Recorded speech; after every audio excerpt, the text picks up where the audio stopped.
I'm Geoffrey Smeddle. I'm the chef patron of the Peat Inn in Fife, just outside St Andrews. The dish we're going to be looking at today is roast sirloin of Scotch beef with a bone marrow crust, a red wine sauce, and it's going to be served with potato Dauphine. So my first stage is to take this fat off.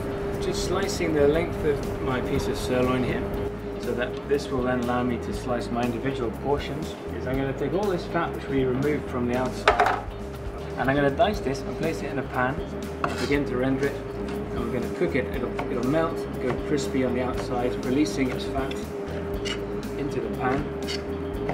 Give us some lovely rich golden beef fat. And we'll be then using that to help us cook our piece of beef later. So for the bone marrow crust, I'm going to start by putting a knob of butter in the pan and frying some diced shallots with some thyme leaves. And once it's taken on some colour, we'll add the marrow fat.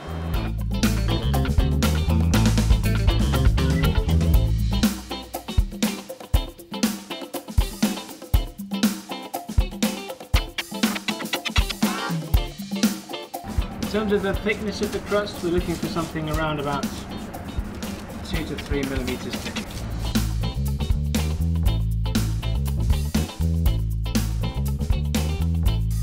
I've got my baked potatoes here so that we're ready to start embarking on making the Dauphine potato. Where we are going to start with a classic duchesse mixture. We'll rice the potato, and then to that we'll weigh the actual flesh and add some egg yolks, a tiny spot of cream, and we'll be seasoning it with salt, fresh ground black pepper and some nutmeg.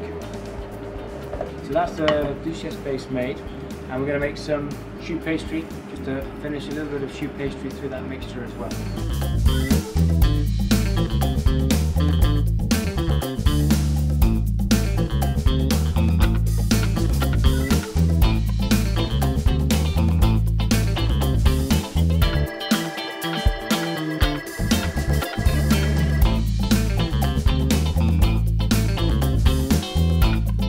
Lovely light golden brown exterior with this very slight crunch to it and a beautiful fluffy interior.